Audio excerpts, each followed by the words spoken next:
Hey everyone, how you doing? This is Amon Green, Gourmet Packers all-time leading rusher, and you're watching Packers Total Access Live, your daily source for Packer content. Go Pack, go!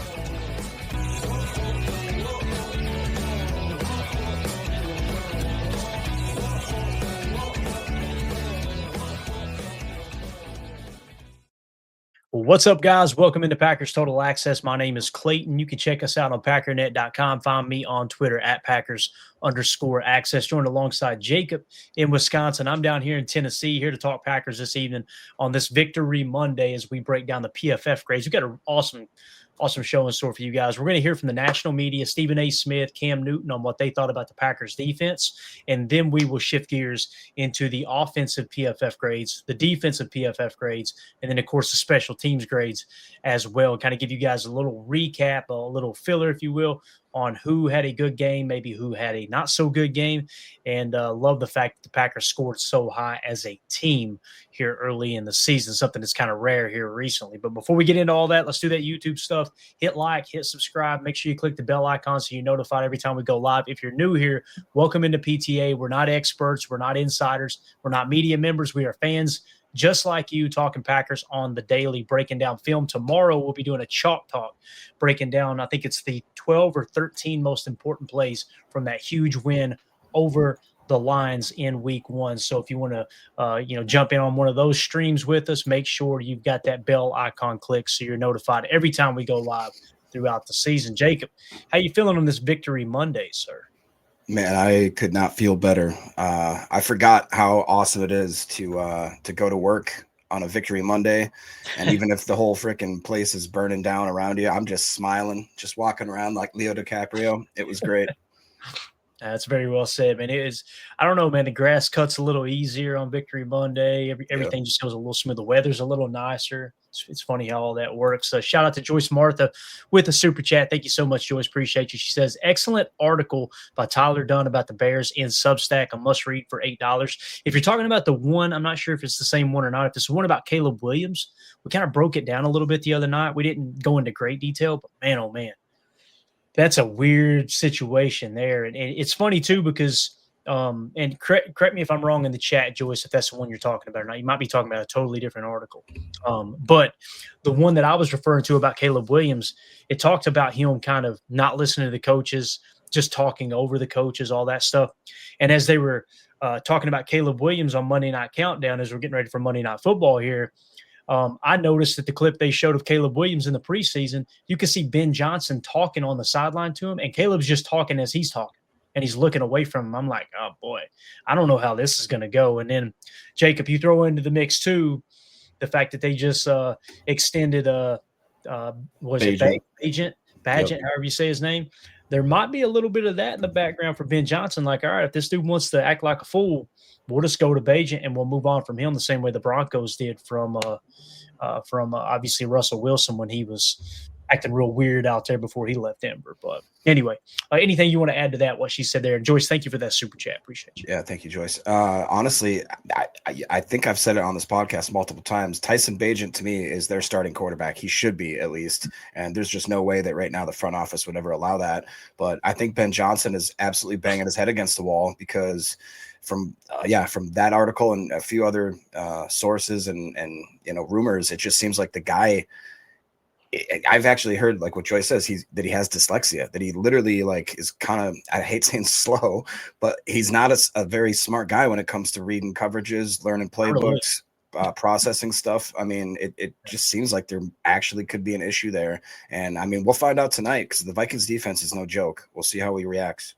Yeah. And listen, I say that kind of tongue in cheek. I relate to that. I'm being somewhat serious too, Jacob. Like, I know my mind could not handle being a starting quarterback in the NFL. I mean that from the bottom of my heart. Yes, it could. Processing everything you had, I don't think I could do it. So it's, to me, I don't look at it like, look how bad Caleb. I mean, it's a demanding thing. It's why when he came out in the draft, we're looking at it going, yeah, he's got elite arm talent, but something's just not right. Something doesn't click. He doesn't look at things through a team perspective. It's all about him, me. So R. Smith 30 with the super chat. Thank you. Appreciate you. Just wanted to say this, Pat, I guess maybe Pat McAfee, Pat Mac started. Yeah.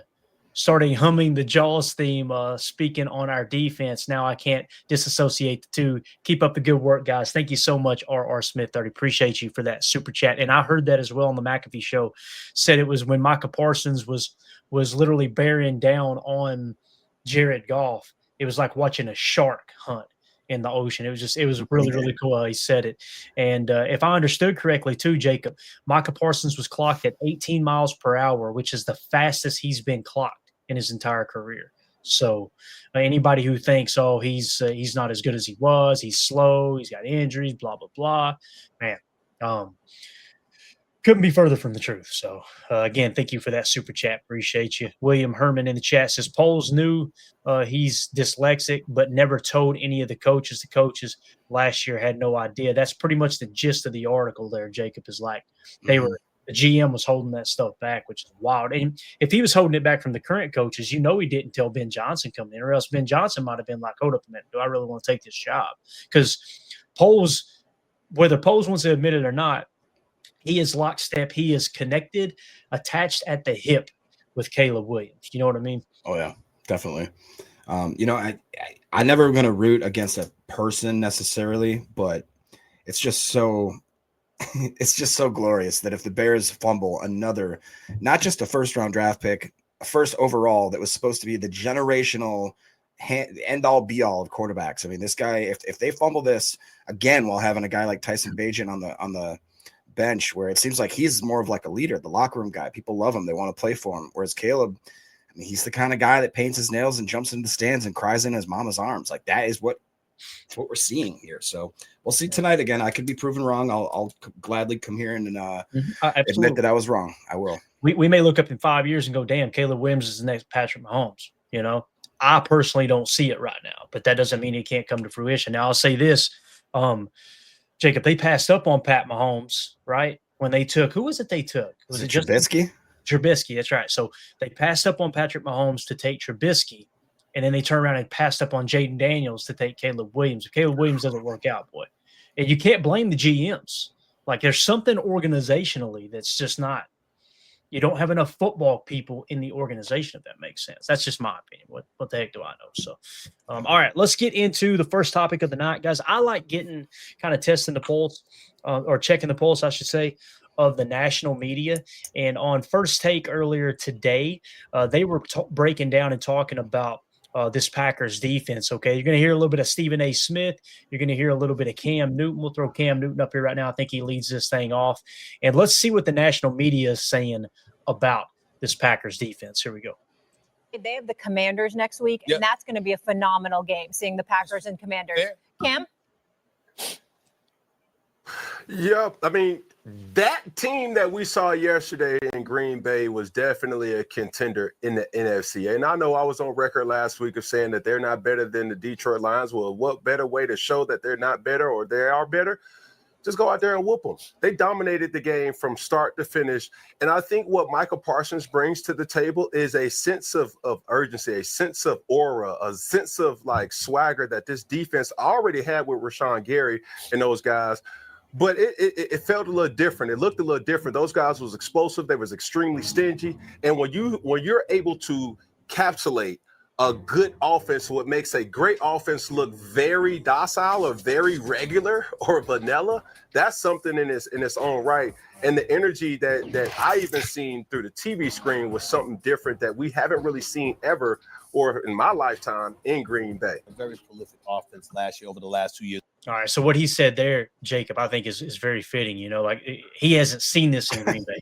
We kind of talked about it too, right? And again, I know people see Cam Newton today with the funny hats and this and that, and they think, you know, all right, who is this guy? That's a former MVP.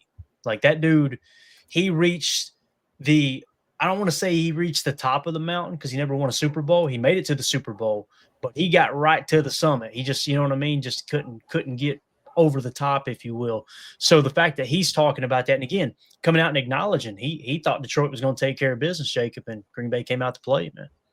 Yeah, I mean, like you said, Cam Newton's kind of a unique individual now, but let's not forget he was one of the best quarterbacks he had one of those best stints. You know what I mean? Like, it wasn't quite as long as like a Vic or anything. Or I kind of think of him and Donovan McNabb similar, just being those really big bodied guys that could absolutely take over games. So he knows what he's talking about.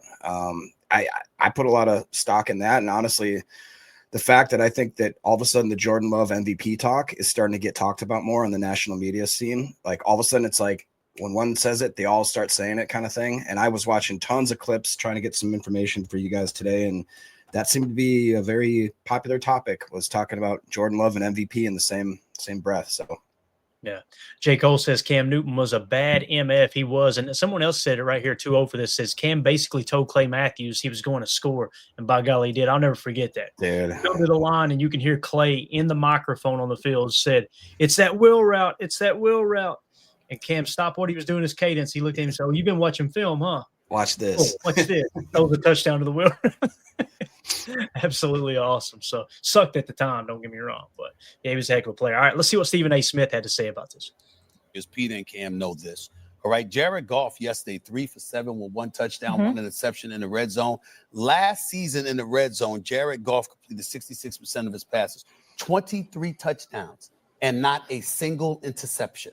We've gone from that to seeing what we saw from Detroit yesterday. Nobody expected that kind of precipitous drop-off. 100%. Peter, So there you go. Obviously, everybody over at ESPN talking about, is this the end of the Lions' run? Boy, Jacob, isn't it funny, man? We say the end of the run. They really never did anything. You know, I mean, they didn't even make it to did they make it to an NFC championship? They did not, did they? I don't believe so. Yeah. So, I mean, and again, there's a lot of season left. Everybody has reached out to me today. All my friends have been like, "Man, the Packers look awesome." I'm like, "Guys, it's 1 week. Let's chill. It looked great. I'm excited too." But everybody's talking like, "All right, yep, this is your Super Bowl favorite, man." It's a lot of season left. And I know I trust Coach Matt LaFleur and Jeff Hafley to keep everybody focused and not read too much into their own press clipping. Some other stuff around today. This was probably my favorite, Jake. So, Jahmyr Gibbs and David Montgomery. Do you know what their nicknames are? The running backs for the Lions? Isn't it Sonic stupid crap? Knuckles and – yeah, they call them Sonic and Knuckles. All right. This tweet went viral. And 3 Lone Wolf said, we found the NFL tweet of the century, and it's only week 1. He said, Jahmyr Gibbs and David Montgomery are supposed to be Sonic and Knuckles, but they're more like ass and cheeks. Man, how about that? Stopping that running game like that. And it hurt me so bad putting Chalk Talk together just now for tomorrow. I didn't include any run stops because there were so many sacks. There was an interception. There was I had 13, 14 plays. So we could go back and do a whole Chalk Talk segment on just the run stops with Gary and LVN and the boys, Kobe Wooden. But what do you think about that, man? Them stopping that running game as much as they did. That was, yesterday in the heat of the moment. Afterwards, I'm just absolutely on cloud 9. It wasn't until this afternoon when I went back, rewatched the game, looked at the box score, and I was like, what? Jahmyr Gibbs was held to 19 yards rushing on I think total was under 60 yards, right? I mean, we absolutely dominated, and it was almost an historic type domination. I have a couple stats just real quick because it's hey, man. It was from the PFF podcast, so I can't remember their names, but whatever the guys that do the new PFF podcast, the yards before contact for the Detroit Lions, do you know what it averaged out to be? What? First initial contact was first done at -5 yards. Like, unbelievable. The EPA was a -0.106 of a single game EPA per play. That was the fifth lowest game that the Lions have had since they started recording that metric. You do that, you're going to get your ass kicked in that. 4 explosive plays. That's it on run game and pass game. It was an absolute bloodbath. And again, that was with Parsons playing only 45% of the snaps and obviously not 100% healthy. Like, imagine what the possibilities of this defense could be. I mean, like you talked about, what did they have? They had the guards, the 2 new guards that they were talking about, the Lions, that everybody was kind of iffy on. Well, they allowed 7 pressures, 3 sacks alone, just with those 2 guards. If you're a Lions fan right now, you've got to be scratching your head and thinking, oh no, this is not good. This is really not good. Yeah. And another thing too, if you notice all the people that were hating on Rashawn Gary, LVM, Brenton Cox Jr., everybody last year, they immediately shifted everything today on Sports Talk that This is what happens when you got Micah Parsons. See what happens when you got Micah Parsons? Here's fun stat, and you guys correct me if I'm wrong. I watched every snap of the game the second time through. I haven't got to the third rep yet. But Gary's sack and then the combo sack for LVN and Gary, Micah Parsons wasn't even on the field. So think about it. You guys go back and watch it again, double check it. But I was looking around going, is he playing Joker somewhere? Is he dropping in the cover? Where's he at? Wasn't even on the field. So again, Micah Parsons, huge. It's huge he's on the team. You've seen the attention he got when he was out there, but he wasn't even on the field, and our guys were kicking ass. So again, we heard coming out of camp before we traded for Parsons, right? Yeah, there you go, J. Cole. Gary says he said Gary got those sacks without Micah.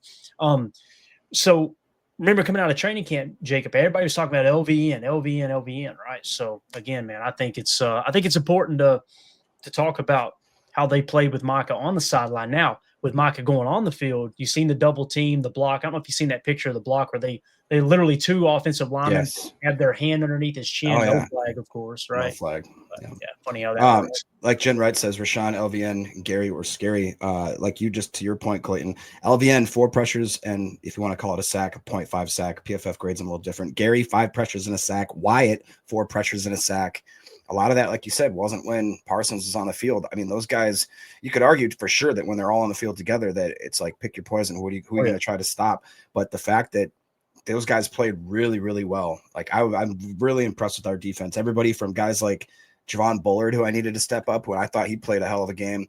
Evan Williams, what more can you ask of that guy? I mean, he is flashing around to the point where I think we may have one of the best safety rooms in the whole NFL, if not the best. It's crazy. Yeah.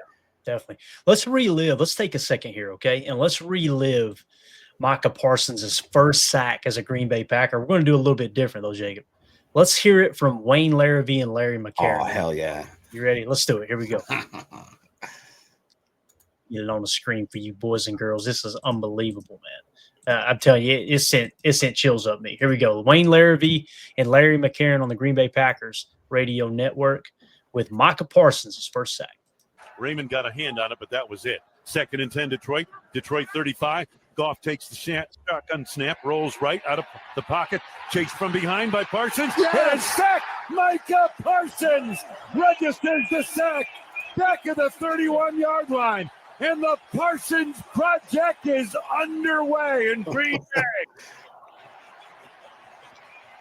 And Parsons just outworked Christian Mahogany, the left guard, ended up on him and just outworked him. Parsons has got that ingredient that all the great ones, the great pass rushers have, relentlessness. He never stops. Love it, man. That place went nuts, Jacob. They said that's the loudest. Everybody. This was Jason Wilde talking about. This was the players, the coaches.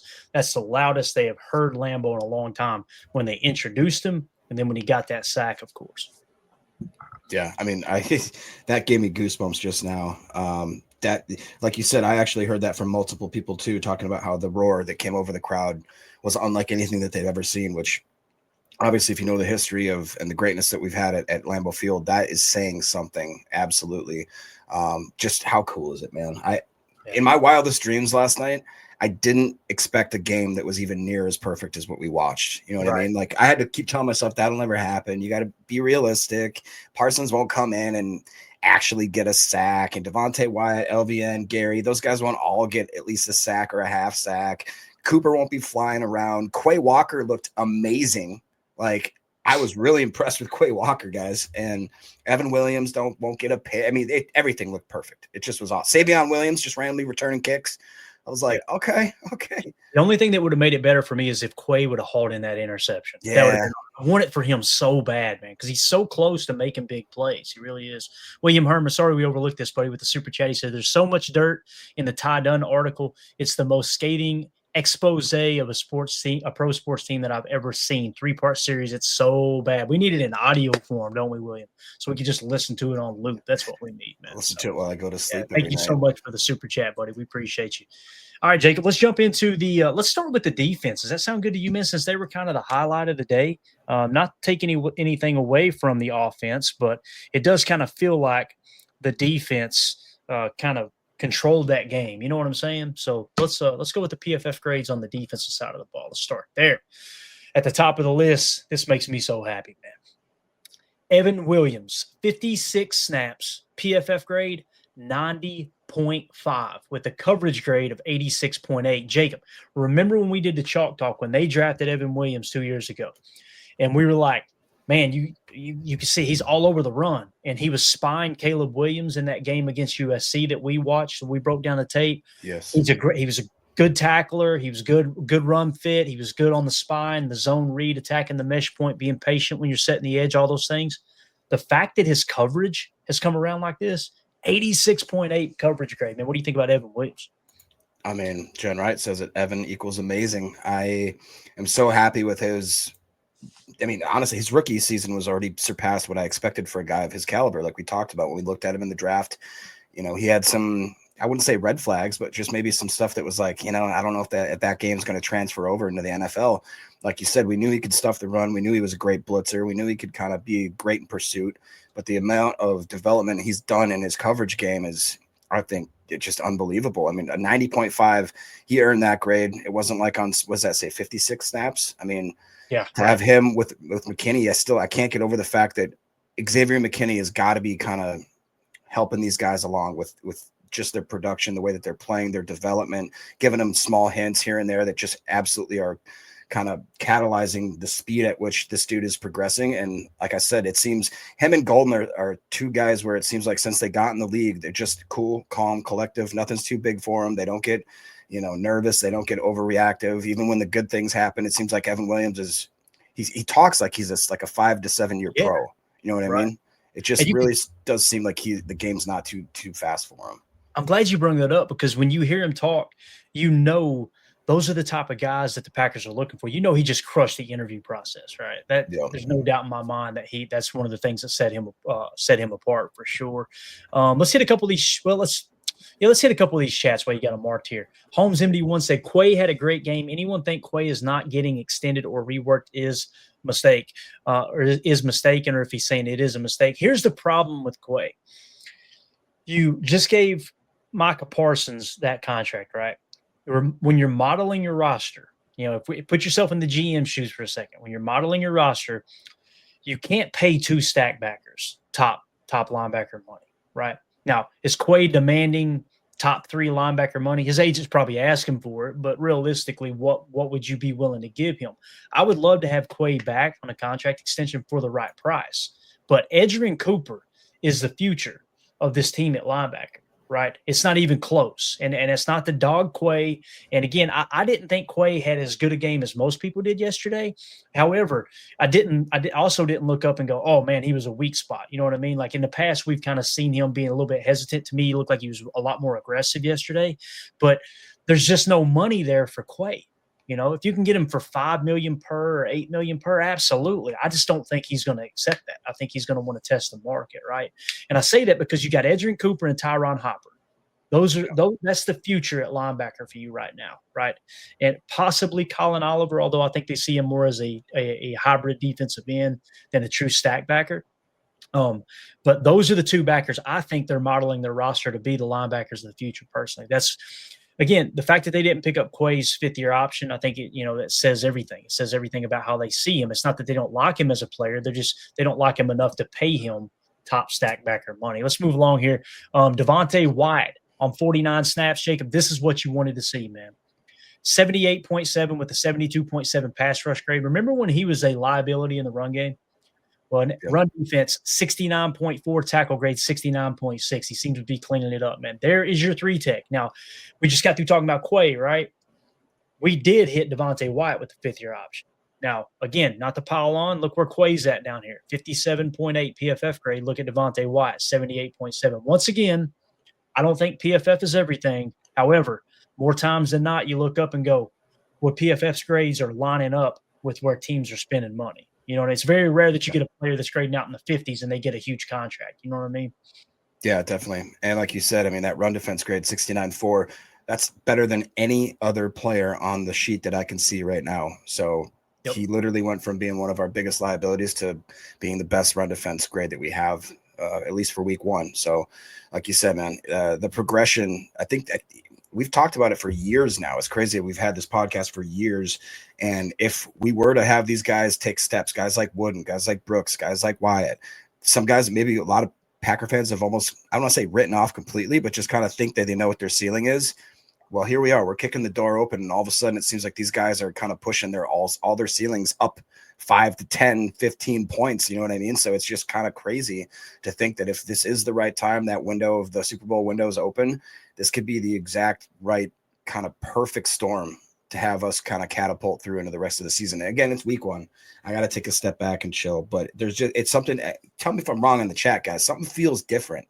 Yeah, it really does. Ever since Ryan did that kind of podcast when he just, Ryan's not a very feely, emotional guy, but even he was like, there's something going on. There's something. It's just, you can't really, it's not tangible, but you can feel it. I really do think that that's true. It feels like there's a 3-year window opens. What it feels like, man. Nice little breeze blowing through. You know what I mean? H.E. Solder says, any worries about the volume of Wyatt, Wooden, and Brooks snap counts? It's a long season. I'm not worried about it right now, Solder. Now's the time to test that. Right early in the season, as wear and tear starts to take shape or take effect on these players and the season goes along, that's where you want to get into, all right, let's try to manage the reps. But you got the reigning NFC North defending champion there in Lambeau week 1, turn them loose. You know what I mean? And then let's reset. Let's kind of recalibrate, because we got another tough game coming up this Thursday with Jacob. Many people were saying Packers going to start 0-2. Packers going to start 0-2. If they start 1-1, hey, that's a nice little split of those first 2 games. If they go out and beat the Commanders on Thursday, look out, bro. Look out. This might be a special year like you're talking about. And I'm hearing a lot of people say this kind of feels like the 96 Packers is what I was hearing today, which is really, really exciting. I love my 2010, 2011 Packers, but 96, man, that was a fun team to go back and learn about and watch, the old replays and everything for sure. So, next on the list, Edgerrin Cooper, 67 snaps, 77.6. He had a 72 coverage grade, a 73.6 pass rush grade, tackle grade of 57, run defense grade of 68. Edgerrin Cooper was just all over the freaking field. Love the way that dude plays the game, man. Obviously, the 2 stack backers, they both played 67 snaps. As Quay Walker had a 57.8, Edgerrin Cooper a 77.6. Another example here of, I think Edgerrin Cooper is your stack backer. That's the guy you want to build the defense around in terms of the linebacker room. That makes sense. So next you got Carrington Valentine, all 67 snaps. He played 72.6, 75.8. Jacob, we talked about it all offseason, man. Carrington Valentine was so freaking underrated coming into this game or coming into this season.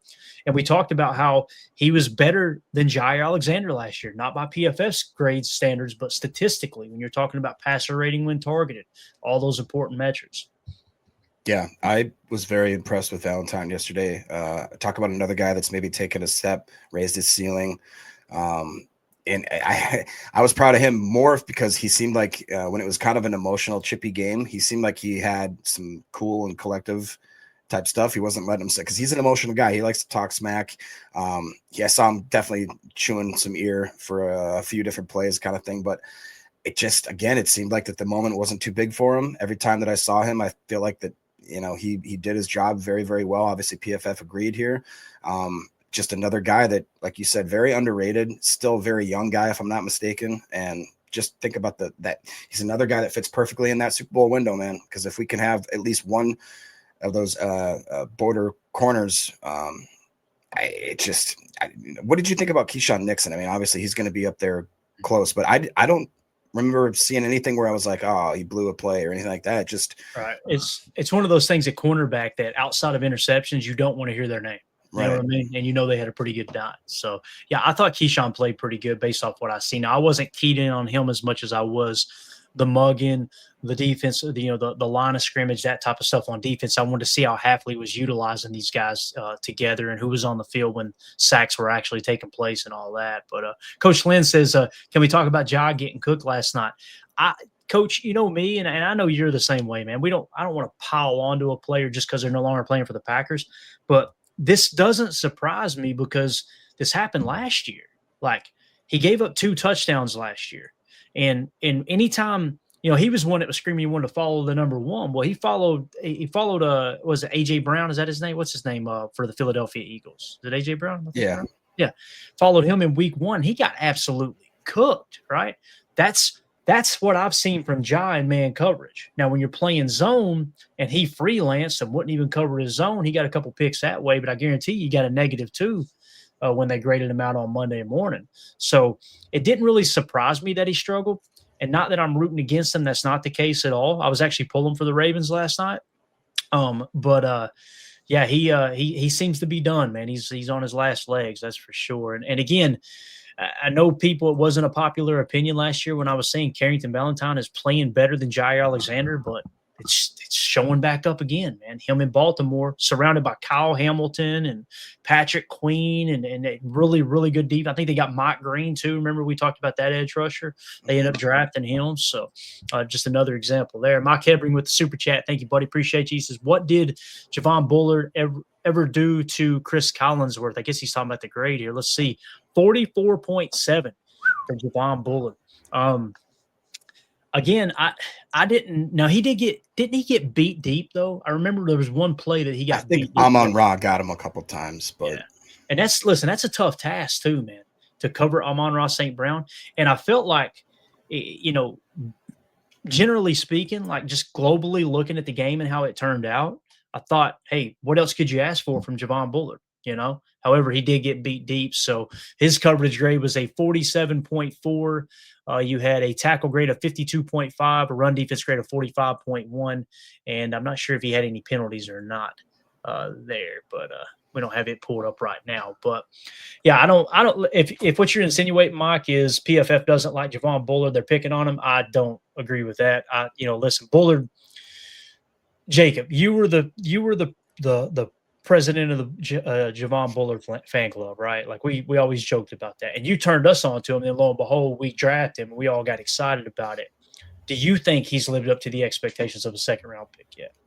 Not yet, no. But like Coach said, he showed up in the run game. I personally watched him last night and thought, this is the kind of guy that I wanted to draft. Like he seemed aggressive, seemed like that he was just not going to be pushed around. And that's just I'm more willing to give a cornerback a little more leeway if they're just playing physical, because I'm just so sick of, there was a couple, like maybe one or two plays that I saw where I think it was Keyshawn Nixon, where the running back broke out around the right side. And he did that thing where he stopped and waited for the running back to come get him. I don't see Bullard doing that. I see him always taking an angle, throwing his head down, throwing his body at the guy, a human meat missile, if you will.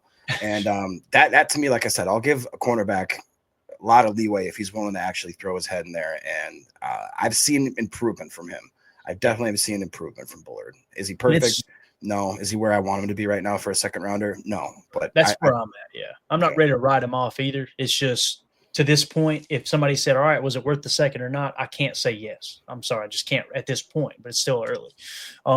So it shows him as a slot corner, but I did hear multiple times, and you can see it on the tape, that when they went to their base defense, they brung Evan Williams off the field, I believe, and left Javon Bullard on there, if I remember correctly. So that's how you end up with 59 snaps for Bullard and only 56 for Evan Williams. So the few times they were in their base defense, they actually pulled Evan and put Bullard. I don't like that.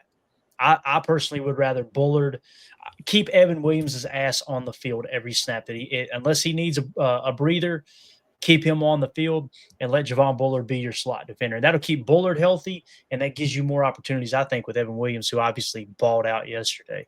You had another comment here. Greg Rice says, it's really cool that Micah has such high hopes for LVN. I caught on to that too, Greg. And here's a little – and listen, I don't have any inside sources. I'm just kind of putting two and two together. It sounded like Lucas Van Ness was not available for the media since they traded for Micah Parsons. And you can say, oh, well, we're reading too much into that. Maybe that's the case, right? But it could also be he was upset about that. Like, man, I'm finally getting my chance now that Preston's gone. And he's shown, like, again, I'm not surprised that he had success yesterday, OB, and he had a 68.7 PFF grade, tackle grade of 73.9. Actually had a coverage grade of 72 too when they played him at Joker and dropped him back when he was mugging the B gap. That made chalk talk. Really, really cool play on third down there. But when you kind of look at how he was poised to step into this role. Now you trade for Mike, and it's like, damn, now I'm right back behind Gary. I'm right back behind Mike. He's not getting those opportunities. I can understand why he would be upset. And again, no one has said he was upset. He just wasn't available for the media after Micah was traded for. And what did Micah do? He came in and immediately started building LVN up. I personally think, this is me, and you guys know I love Rashawn Gary, and Rashawn Gary balled out. Rashawn Gary played better than Micah Parsons yesterday. I don't care what anybody says. The dude was, what do you have, 8 tackles? 8 tackles at defensive line is insane. Like, his run stop percentage is already on pace to surpass where he was last year. And then you ended up with the 1.5 sacks as well.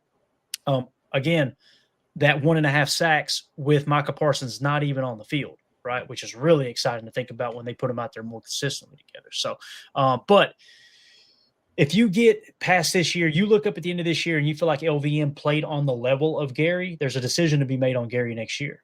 Because again, just like we're modeling the roster, talking about what's going to happen with Quay Walker at middle linebacker, and they probably won't re-sign him. You got a decision to make with Gary, and that's going to determine how aggressive you are with him, trying to get his cap number down next year, try to get him to take a pay cut, just like you did Preston Smith. So I don't know if you got anything to add to that, but I just seen the comment and figured we'd mention LV in there. No, I mean, it makes sense. Like you said, I didn't know that he has not made himself available for media. Still since the trade is what since the trade. Yeah.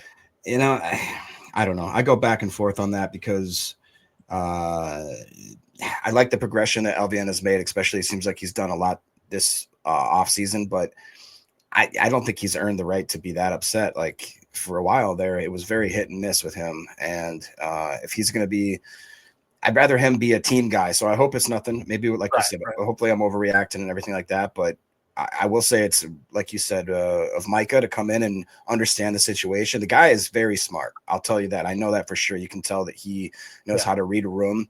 And like you said, when you're a leader and you come in, the first thing you want to do is build up guys that maybe quote unquote, I don't want to say you're inferior or anything like that, but let's be honest. I mean, like the depth chart, Micah Parsons is going to be the alpha dog, right? So he knows that maybe he's got to put his take LVN under his wing and kind of just show him the ropes. If that's the case, then LVN should be thanking his lucky stars that he has a mentor that is of the caliber that Micah Parsons is. So, if LVN feels a certain type of way, get over it, get ready to get trained by one of the best, if not the best in the modern era to ever do it. And then let's make the most of your snaps on the field. Yeah. And again, very, very unselfish for an edge rusher, a pass rusher specialist, to be asked to, hey, get out there and play Joker and drop into a hook curl in the middle of the field. And he did it and did it well. And if it hadn't been for him, who knows, they might have picked up that first down because he made a great tackle on the sideline while playing that. He looked good in space. Reminded me of Levon Kirkland back in the day for the Pittsburgh Steelers when I used to root with them with my brother. United Base says Micah's post-game presser was great. He included everyone. A lot of we talk. Yes. You can just tell he's very, very thankful that he's in Green Bay. Let's round out the rest of these PFF grades, Jacob. Keyshawn Nixon, pretty darn good day, 66.9. Rashawn Gary finished with a 66.2. Once again, the tackle grade, 75.4. Run defense grade of 69.1. Had a pass rush grade of 59.2, which is hilarious. PFF said, I know you led the team in sacks, but your pass rush was not good. I would never understand it. I wish they would show us why he graded out so bad there. Micah Parsons right behind Gary with a 66.0. He had a pass rush grade of 73.9, tackle grade of 69.2, and a run defense grade of 59.9, which is kind of on par for his career. We talk about him kind of grading out in the 60s in terms of run defense, so he's right on the cusp of that.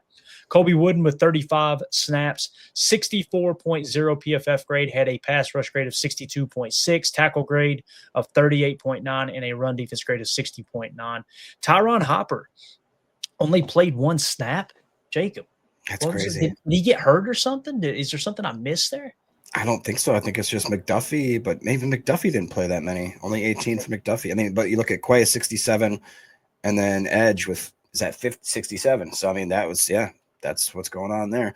Man, that's crazy. I just thought that, like you said, Tyron would at least get a few more snaps there, but that's another thing that it's a double-edged sword and everything. I couldn't help but look for my boy Brenton Cox Jr., and he only had 8 snaps, which to me even compared to Kingsley's 21, like that was very shocking to me. And it's again the double-edged sword of you've got 3 top-tier edges with Parsons, Gary, and LVN. You add in a guy like Kingsley, you add in a guy like Sorrell that you spent draft capital on. All of a sudden, Cox is kind of getting lost in the mix there, and I don't quite like that. I want to see more of Brenton. No, I understand that completely, man. I do. So again, Respect Order says Cox got injured. I'm not. Is that true? I hope not. Oh boy. I think I do remember hearing somebody call that out on Twitter. Yeah, I think he might have left with an injury. Jay, there was somebody else that got injured too. I'm trying to think other than Zach Tom, which I don't think we have an update there. If anybody has an update on Zach Tom, throw it in the comments. So again, there's your PFF defensive grade. McKinney had a rough day, 54.7. However, his tackle grade was an 83.1. Keep in mind, he had the personal foul penalty, and you also had who was it? Another one, Javon Bullard had a penalty as well, if I remember correctly. Everybody's saying it's a groin. Sounds like Cox had a groin injury. Surprise. Go figure. All right, there is your defensive PFF grades. Let's now shift gears over to offense. And Jacob, it makes me happy to know in first place is Jordan Love with a 76.3 and a 75.9 passing grade there. And again, you look at the stat line, right, and you go, man, he didn't have a big game. We have 188 yards passing, 2 touchdowns, no interceptions. This is what we talked about. If you can do that within these divisional games, not try to do too much and just protect the football and take what the defense gives you and play. He made a couple bad decisions. There was one RPO where they had a bubble set up, a bubble screen, and he chose to hand it off. However, I want to say this. You could see the bubble was there. They had the hat count. Should have threw the bubble. But on a 3rd and short, if he decides to throw that rather than hand it off and it falls incomplete, somebody drops a pass, I'm in here today going, run the damn football. You know what I mean? So, yeah, I mean, the only 2 that I can remember is when he overthrew a wide open Tucker Kraft, was running out the left sideline. Just put a little too much air underneath the ball. Otherwise, Tucker probably would have had another touchdown. And then there was like a third. I want to say, maybe it was a 3rd and goal, or it was in the red zone where he forced the ball over to, I think it was Romeo on the left side again, and he had Tucker running wide open. It was like a 3rd and 5 or something. Tucker was wide open, kind of doing just a little slant route. But other than that, I mean, I really, really liked what I saw out of Jordan, and just really nice to see him actually taking some hits, falling on the ground with that left hand, is that kind of, putting that left hand out to kind of put all his weight on it, and he didn't seem like it affected him whatsoever. So it's nice to see him get in there, take a few licks, get back up, throw the ball like really pretty. Some of those balls were, I mean, they're one to read. What a beautiful, we always talked about how we want him to kind of lead guys more, not have to have him break stride or whatever. I mean, that was just chef's kiss. Like I watched it and I was like, oh, it's so pretty. Definitely, man. So Jordan Love, a good day there, 76.3. Again, guys, he's looking like, not quite to the level he was on the back half of 2023, but he's definitely better than he was last year in the first game, right? So you're going to see him break out with some 80s, I believe. This season, at the end of the year, you're probably going to look up and he's going to have a PFF grade in the top 10. I would not be surprised at all. And that's all we want. He don't have to be the best quarterback in the league. When you got a solid defense, you got a good running game, you got a smart head coach, man, just go out there and make the plays that are on the field. Don't try to do too much to protect the football. So I know we got a bunch of people in here watching. Thank y'all so much for making us a part of your evening. If you would, hit that like button, hit subscribe, and make sure you click that bell icon so you're notified when we go live. Thank y'all so much for making us a part of your Victory Monday. Next, Jacob, this gets me excited. Dontavion Wicks, 74.8. Now, hopefully I don't lose our place here and this works. All right. So remember, we were so excited his rookie year, 516 snaps, 77.8.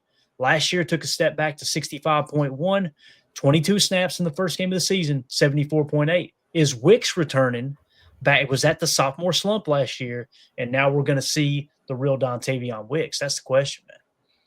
Yeah, I mean, it's again, whether or not these guys all kind of take another step, raise their ceiling. Like you said, the sophomore slump, I always kind of rolled my eyes at that, but it seems like it's an actual thing. It just happens too often for it not to be some sort of correlation there. I like what Bates says. Wicks just stopping, waiting, and watching that TD to Reed was gold. He knew right away when he kind of faked the pick play or whatever. It was so he just stopped and looked and was like, It was really, really great. But yeah, man, it's nice to see him have some confidence back. They went to him a couple different, was it third? I think he had a couple third down catches. Yeah. And it, like you said, man, it's just Jen saying Wicks cooked. I agree. Like if he can take a step again, like I was so surprised. We can see it right here with how well that the wide receivers did between Wicks, Dobbs, and Reed, all scoring in the 70s PFF wise. I mean, that was in my opinion, probably our biggest Achilles heel last year was the drops, the kind of inconsistency that we had at that position, which obviously prompted Matt LaFleur to go and take 2 wide receivers very high in the draft. And I think the guys kind of got the message. You know what I mean? It was probably a little bit of a, hey, we're going to play the best player. And if you guys aren't playing up to our Green Bay Packer football level, then we're going to look somewhere else. I was honestly surprised that Golden did get more touches last night. But when you look at the grades of the other guys, you kind of understand why. Yeah. Romeo Dobbs, man, 34 snaps, 74.8, had him a hell of a game. I don't know if he'll be a Packer next year, but Romeo has an opportunity to make himself a lot of money this season, man. He really does. Yep. And I love the dude to death. I think he's an awesome human being. I love that I relate to him and how he's kind of standoffish with people. Man, I have trust issues bad. And you could tell he had a rough upbringing, man. He was raised in a rough part of Los Angeles, if I understood correctly. So that's why he's a little bit like, hey, standoffish. Man, he turns into a different animal on that field. And that catch he made, it made chalk talk. What a great grab that was down the middle of the field, man. Mm-hmm. So Romeo Dobbs, 74.8. I think he's your X. There's no doubt about it. Dontavion Wicks is kind of your utility guy. You can put him at X. You can put him at slot. You can put him at Z. He's not going to take the top off of defense. But boy, oh boy, does he got some wiggle. Excited about those two. Probably even more excited, though, about the offensive line play, Jacob. Jordan Morgan, 20 snaps. It says right guard. I thought he played some left guard. I could be wrong there. But right guard, 73.5 with a run block grade of 71.3, pass block grade of 67.3. And then Sean Ryan, they've got him at right guard, which I think he played multiple positions as well. 33 snaps, 73.3, a pass block grade of 84.2. The fact that we took a weakness from that Philadelphia Eagles playoff loss, Jacob, and you turned it into its strength. And we talked about it all camp, and people were still worried about the offensive line. I'm telling you, man, Jordan Love had all damn day to stand back there and throw the football. Yep. Yeah, I agree. And like you said, man, what a pleasant surprise to see Morgan up there, to see Ryan up there. Even you can look at Jenkins, not a great day, but nothing terrible. Pass blocking, obviously, we wish it was improved a little bit, but I can't tell you how excited I am. I did see that Jen said that she thought it was left tackle as well, or I'm sorry, left guard as well for Jordan Morgan. But, I was kind of scratching my head as to like, why are they going to try any sort of rotation, blah, blah, blah. But it seems like it worked for him. I mean, there wasn't, we couldn't get much going in the running game early, and that was a little frustrating. That was probably the only thing that I was kind of critical of for the first half for sure. But even that seemed to kind of wane as the game went on. The guys seemed to have a little more push, but man, it was, even though it wasn't like a dominating performance, you could definitely tell that the point of emphasis from last year of just improving in the trenches, that they made a massive improvement there. And, I'm not sure if we can go toe to toe with guys like Philly or something like that, but the fact that we were able to push around Detroit on both sides of the ball is definitely a good indication that we're moving in the right spot. Definitely. Jaden Reed picking right up where he left off last year. Only 18 snaps, but a 71.2 PFF grade. Jacob, we look at it. I don't know why he continues to get hate by a certain portion of the fan base, but a 73.3 his rookie year, 71.7 last year, 71.2 this year. The dude is as steady as they come at wide receiver. Again, I think, had another touchdown, and that was a beautiful throw and catch. He looks so smooth. For people who think that Jaden Reed has a drop issue, I don't worry when they throw him the ball. I don't. I'm like, he's going to catch the freaking football. And he's built like a mini tank. Like to me, it looks like he put on 7 to 10 pounds of muscle in the offseason. So, and the foot, again, the 18 snaps, I think it has more to do with the foot than them wanting to work him into the offense more. I love the fact that you jump out to an early lead and you can probably pull him out of the game a little bit more, let that foot continue to rest up. And that's probably why you see Dontavion Wicks getting some more snaps like that. So, Chris Brooks, only 9 snaps, 66.8. They used a double running backfield, kind of an offset look. Reminded me of the old Mike Holmgren days. I know they wasn't in a true pro set or anything like that, but they had Chris Brooks playing wing, and he was doing a lot of zipper and yo-yo motion as well. Elton Jenkins at center, a 65.4. His pass block grade was horrible at 35.1. Not sure why. Run block grade is 70.9. Tucker Kraft, 63.9. He had a pass block grade of 72.9, a pass grade of 68.2, which is essentially the passing game grade. Run block grade was only a 58.2. But Tucker Kraft, man, I've got the soundbite. I could probably put up here to play for you guys. They got it beeped out. We'll just tell you what he said.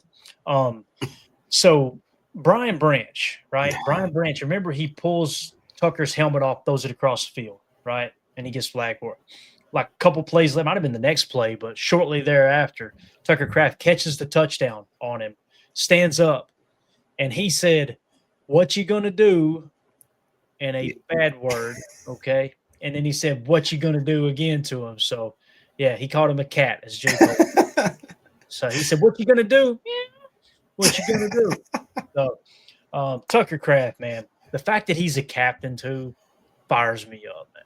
Jordan Love, Tucker Kraft, and Xavier McKinney, I believe, are your three solid captains there. So what do you think about Tucker, man? Do you feel like he did enough yesterday? Again, 63.9 is not a bad grade, but it just seems like PFF doesn't want to acknowledge that Tucker Kraft's a dog. Because that catch made chalk talk where Jordan throws it nose down, over the underneath, under the over the top.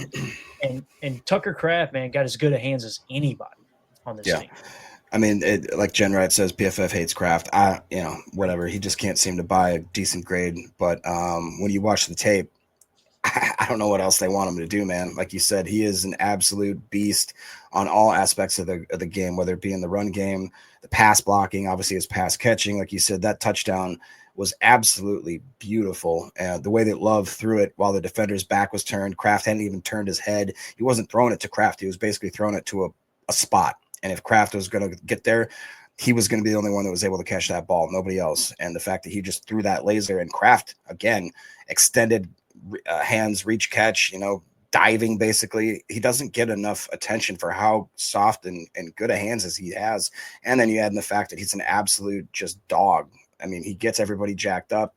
He doesn't take any crap. He stands up for his teammates. And he was smart enough to, after when it wasn't Kirby Joseph, it was Branch that ripped his helmet off, he just stood there and looked at the ref and said, "You serious?" Like, right. Whereas I think maybe Tucker Kraft of old may have went in there and started throwing some haymakers or something, but he understood the assignment, understood that all he has to do is keep cool, and that gives us a 15, automatic first down. And I couldn't be more excited. I will say this, dude, and with all the amazing players we have, you guys know how much I love Brenton Cox Jr., Coop, X, Jacobs, all these guys. Tucker Kraft might be my favorite Packer of all time. Like, I really am that much in love with the dude. Yeah, with the jailhouse tattoos and everything. He's awesome. Yeah. Love that guy. It's someone that if he didn't make it to pro football, I could have seen him in my dad's biker club, man. You know what I mean? Like he'd be at the house on a Saturday night, get the tattoo gun going. For those who don't know, my dad did tattoos for about 20 years right out of our dining room. He was real popular back home in Kentucky doing tats. Really, really talented in that regard. So I could see a young Tucker Kraft sitting in there if he didn't make it in football, just getting tatted up on a Saturday night. Jen Wright says Kraft catches all Love's rocket balls. Man, it's just like it sticks to his gloves. Yeah. Like he's got strong hands, man. His hands are way, way, way underrated for sure. All right, moving along here. Zach Tom, 63.7, obviously left the game after that Aiden Hutchinson cheap shot, only played 30 snaps. He graded out a 63.7. However, pass block grade against Hutchinson, Jacob, 72.0. Shut him down, man. Rasheed Walker, 63.0 PFF grade. Matthew Golden got 23 snaps, 61.8. Not bad. We talk about it, right? As a rookie, you want to grade out in the 60s. And again, man, I've got a shot here I want to show you guys. Let me drop this down real quick, and we'll come right back to the PFF grades. This picture goes so hard, bro. It was over on Packers.com. Look at that shot right there. That's a rookie. That's and awesome. Again, thicker than a bowl of oatmeal. The dude's got, I'm telling you, man, he's got meat on the bone, just kind of like Jaden Reed. They're kind of built similar in that regard. He's going to be a lot of fun to watch this year, man. I know people will see he only had, 1 or 2 catches, and the PFF grades were somewhat, low, if you will. I'm telling you, man, what I seen yesterday from Matthew Golden, I'm excited. But what do you think? How did you feel about Matthew Golden's first game in the NFL? I would have thought that he would have graded higher than 61 or whatever it was. I would thought he'd maybe be in the low 70s just because every time I watch him run a route, they look crisp, they look clean. You know, I'm not an expert or PFF analyst or anything like that, but the few times that I watched him get the ball, he caught it in stride, moved upfield, made a couple plays.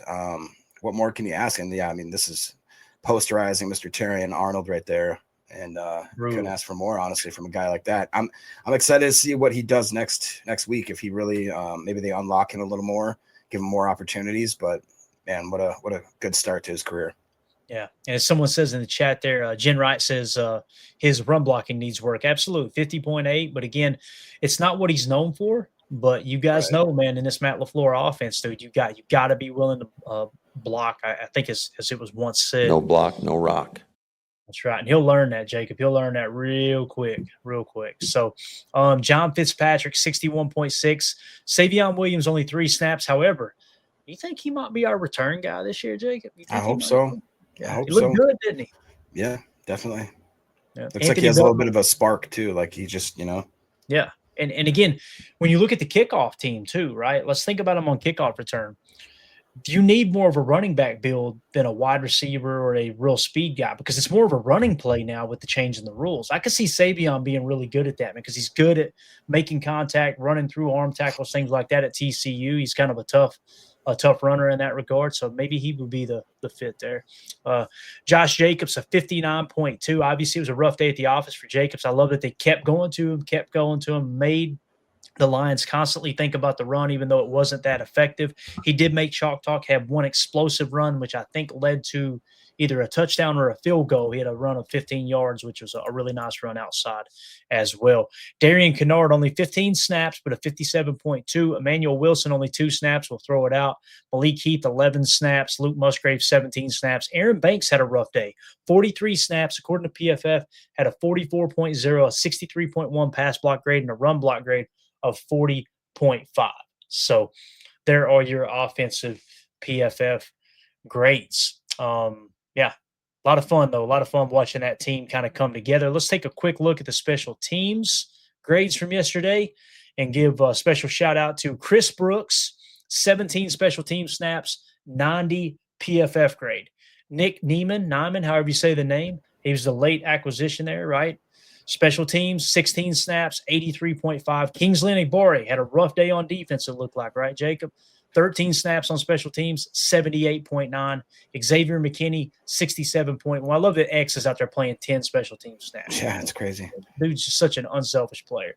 Katano Ladapo, 64.2. Matt Orzik, 64.2. Tyron Hopper, there you go. He had 16 snaps on special teams. So Hopper was kind of a special teams guy yesterday. So, again, let's see if anybody hurt themselves for the future here.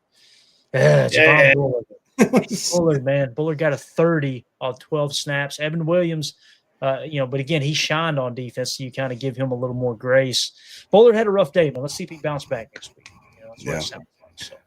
Just so you know, the Bears went down the field, 10 plays, 61 yards, and they just Caleb scrambled in. He looked pretty sharp. It's a beautiful thing about when you get 2 NFC North teams playing, Jacob.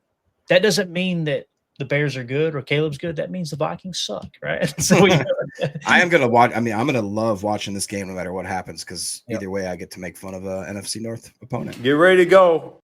What we're going to do right now. Guys, thank y'all so much for tuning in. We really appreciate you.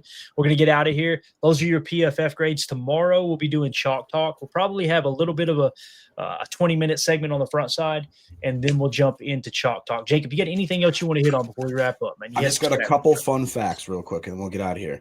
So when Micah Parsons was off the field, Jared Goff's statistics were 18 of 20, 134 yards, a touchdown, a 70 passer grade for PFF. He had 3.1 seconds to throw. When Micah Parsons was on the field, he was 13 of 19 for 91 yards, an interception, took 3 sacks, had a 28.9 passing grade, and only had 2.7 seconds to throw. You can't tell me that guy didn't make an absolute hell of a difference there. One more fun fact, Penei Sewell, he graded in the 70.5, I believe, PFF grade. Every single other offensive lineman had a grade below 60. So we absolutely took care of the quote unquote wall that they have at the offensive and defensive line. We controlled the trenches, and that's exactly what our goal was to do coming in from this offseason. So I couldn't be more excited about that victory. Yeah, Micah Parsons is a dog, dude. Like sure. him running down that sack at the end and watching the sideline. We end the we end the chalk talk with that. And listen, I got an audio. I'm gonna play. You guys go check the video out on Twitter. This guy Stick Radio, that's a big Lions fan. He spends more time talking about the Packers, right, than anything. I've got this audio I put together. It's a video. Go check it out, like I said, on X. But I'm going to play the audio version here. And the reason I'm going to do that is because if he uploaded this to YouTube, then we could get dinged through AI, right? However, he put the video together talking trash about the Packers. And I just did a little edit here, Jacob. You'll be able to see it on our screen, but the viewers won't. But let's just take a second to enjoy this right here, if you will. Because it's week 1 against the Packers, who their whole damn team is injured. Rushing 4. Goff taken down. Starting wide receivers injured, guard injured, cornerback injured, Jordan Love injured. Pass intercepted. Dan Campbell wants retribution. Goff at the goal line. Goff, did he get out? It's Gary, Rashawn Gary. This is a reckoning this year. Just like Wyatt Earp and Tombstone got me fired up today. Dan Campbell crying. Once again, what to ask today. The Packers don't stand a chance. It's impressive. Back to Jacobs. Back to extending the record. Now 9 consecutive games with a touchdown. Jordan Love not going to be able to get it done. But he does this time. Love. From the pocket to the end zone, and Kraft has it for a Green Bay touchdown. Jordan Love not going to be able to get it done. Here's Love, heaving it down the field. He's got his man, he's got Dobbs. Jordan Love not going to be able to get it done. Here he is throwing to the end zone. He's got a touchdown pass to Jaden Reed. Look at me, look at me. 4th and 2. They throw him down. That's Wyatt. I'm sorry. Your team sucks now. His Goff's being chased by Parsons. Look out. He's got him. We got to end it right there because of the copyright, obviously. So, yeah, again, go give him a look-see over there at Stick Radio.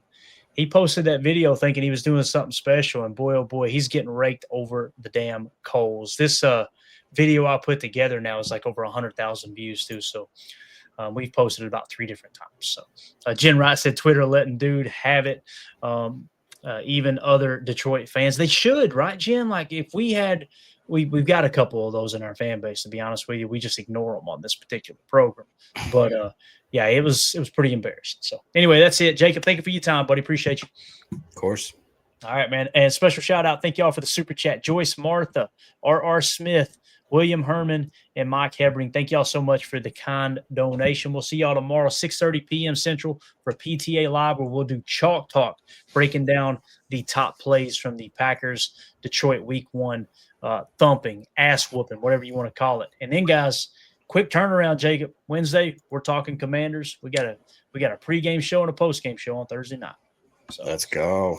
Everybody have a great night. As always, let's go out and be the change we want to see in the world and go Packers. Here we go. We're out. Bye, guys.